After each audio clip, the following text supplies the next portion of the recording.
I've been sitting in the Penn State stacks for 3 hours, going through farm reports, code books, and old housing standards, and I need to tell you what I found. What I found in a 2016 engineering report from Natural Resources Canada changes everything you think you know about cooling a house. 54 degrees. That number should not exist. Not in a house. Not in a system this simple. Not without a compressor screaming outside your wall. Then I found the second document. A code line. Cold language. Clinical language. The kind that hides in plain sight. The use of underground ducts for general comfort conditioning is prohibited. Read that again. Underground ducts, general comfort conditioning, prohibited. One sentence, one market gate, one quiet burial. I kept that number in my head. 54 degrees. Then I kept reading. Amish farm structures in Lancaster County.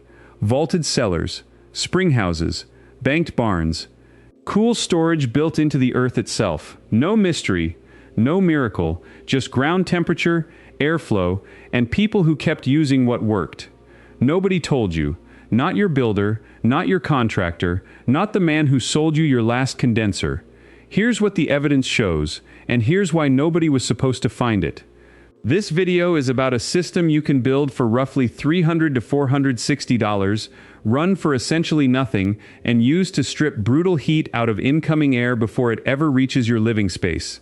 On the right day, it can change incoming air by more than 15 degrees, and under cold weather testing, the temperature swing reached 54 degrees. And yes, this works even if your house was built 50 years ago. Stay with me, because what I found in Lancaster County uses the same physics the Persians used to cool desert buildings nearly 3,300 years ago. The science is not exotic. Your ground is a thermal battery. A few feet below the frost line, soil temperature stops chasing every afternoon spike and every midnight drop. It levels out. In Pennsylvania and Ohio, that usually means ground temperatures hovering around 50 to 55 degrees Fahrenheit once you get deep enough and dry enough. Natural Resources Canada calls these systems earth-to-air thermal exchangers. In its 2016 design guide, it documented a certified passive house in Minnesota using one to meet its entire summer cooling load, while winter air moved from minus 29 degrees Celsius to minus 4 before entering the building. That is not marketing language. That is engineering language. Think of it like your car radiator in reverse. A radiator dumps heat from metal into moving air. This dumps heat from moving air into cooler earth. The pipe is only the messenger. The ground does the work. The same report modeled up to a 10 degrees Celsius drop in the first 30 meters of tube length, depending on diameter and airflow. That is 18 degrees Fahrenheit of change before your air ever reaches the room. In performance terms, horizontal earth tube studies have reported a coefficient of performance as high as 10.88, while a conventional electric resistance system gives you roughly 1 unit of heating for 1 unit of energy. That gap is not small. It is the whole story. That gap represents a massive market in equipment, refrigerant, installs, and service calls every year. And that is why you have never heard of this. The first time I stood in a farmyard outside Mount Hope, in Holmes County, the sound that struck me was the absence of sound. No condenser hum, no fan motor, no cycling, just chickens, harness chain, and wind moving past a banked wall. It was 84 degrees outside. Inside the lower room, it felt close to a cellar, dry, steady, quiet. I asked Eli how long his family had used the same approach.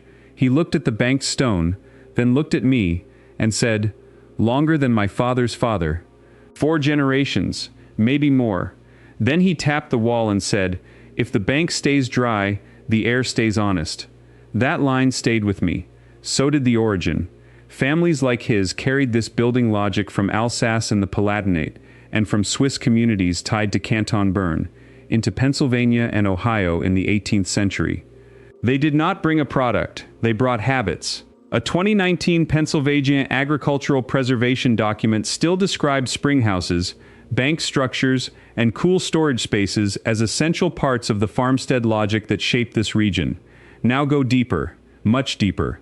In ancient Persia, builders in Yazd used wind catchers and qanats to drag hot desert air downward, pass it over cooler subterranean water channels, and lower indoor temperatures without electricity. Some of those towers still stand at 33 meters tall. The principle never changed. Air moves. Heat migrates, earth stabilizes. In Korea, Ondol heated stone floors through smoke passages beneath the room more than 2,000 years ago. Different climate, different problem, same insight. Put the structure itself in conversation with the ground, and stop fighting the season with raw fuel alone. In Pennsylvania, vaulted cellars and banked farm buildings did the same thing on another front. Storage, dairy, vegetables, and summer work all leaned on earth temperatures that sat around 50 to 55 degrees below frost depth. The Amish didn't read this in a textbook. They figured it out the way all real knowledge gets discovered, by paying attention to what the earth was already doing. Every civilization that mastered heat and cold arrived at the same answer independently. The Amish never forgot. They carried it from Alsace and Canton Bern to Pennsylvania 300 years ago and kept building it because it worked and because they never needed anyone's permission to do what made sense. Now comes the part that should make you angry. In 1906, Willis Carrier secured the patent that turned controlled indoor climate into a scalable machine business. By 1938, Fortune was already describing Carrier's gross revenue at $17.5 million. That was before suburban air conditioning became normal, before every tract house got sold the same dream, and before passive alternatives became a threat to a national equipment market. The real lockout came through standards. Early Federal Housing Administration construction requirements standardized heating, plumbing, and electrical systems for mortgage-backed housing. HUD's own later history said it plainly. FHA approval of a product became paramount to market acceptance. Read that line slowly. Paramount to market acceptance. If a system fit the standard pipeline, it scaled. If it didn't, it vanished from the financing mainstream.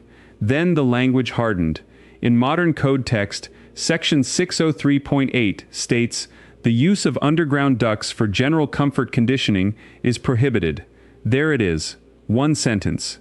Not a test, not a performance pathway, a prohibition. The mechanism was never dramatic, it was administrative. That is how knowledge gets erased now. The beneficiaries lined up neatly.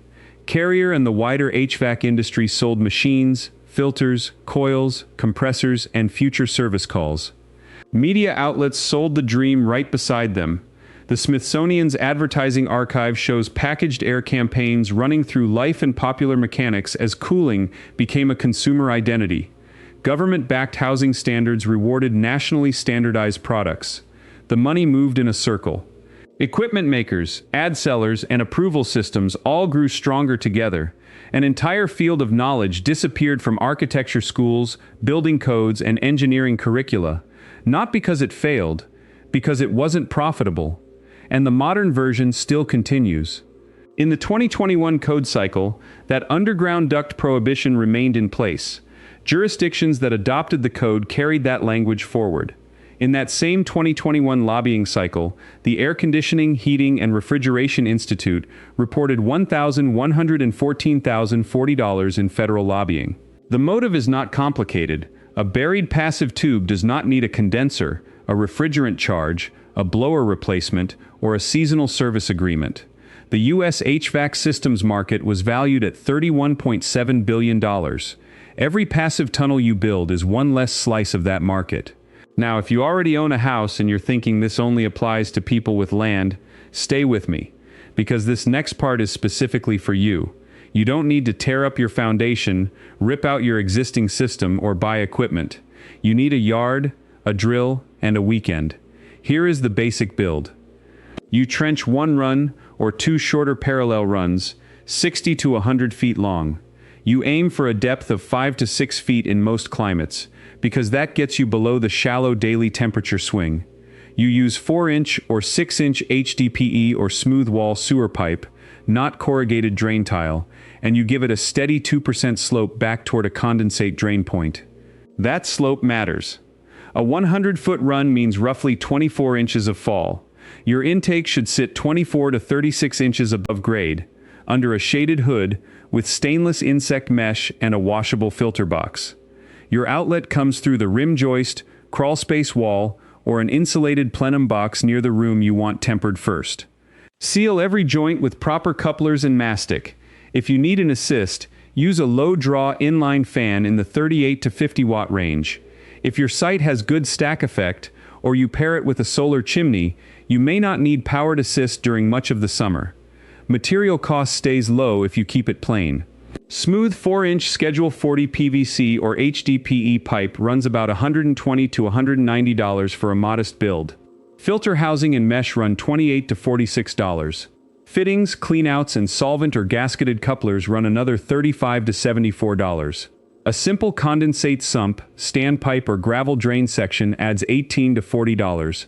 Trencher rental can run $95 to $140 for one Saturday morning. Total cost lands around $296 to $490, depending on soil and pipe choice. And yes, details matter. Use washed gravel below the low point.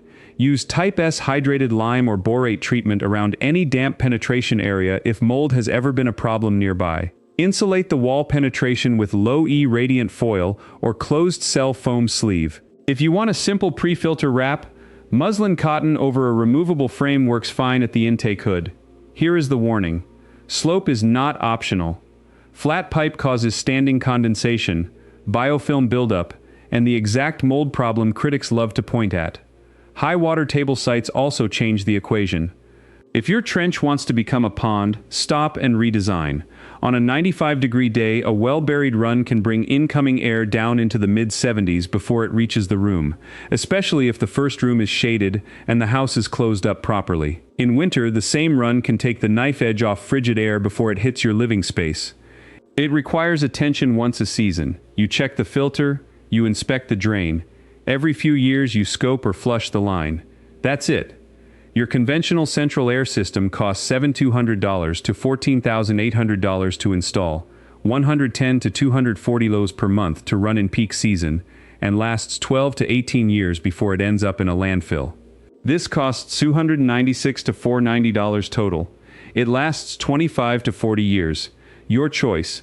Everything I've covered across this channel, root cellar winter storage, lime wash walls stop mold, gravity water beats pumps, I've put it all in one place, step by step, season by season, room by room, in the order the families actually use it. The link is in the description, but stay here, because what Eli showed me is the part nobody is talking about yet. If you're the kind of person who believes that real knowledge has been quietly pushed aside to protect someone else's profit, you already know what to do. Hit subscribe. Not for me, for what comes next. Because this is not a channel, this is a quiet movement of people who have decided they're done being sold what they already own. I want to hear from you. Drop your state, your hottest summer electric bill, and whether your grandfather's house used a cellar, spring house, or banked wall in the comments. I read every single one, and your answers decide what we cover next. Next week, I'm going to show you what a 1946 farm bulletin reveals about keeping food cold with nothing but masonry, airflow, and shade, and the old institutional record that proves this knowledge was common long before modern cooling sales took over. You're not going to want to miss that one.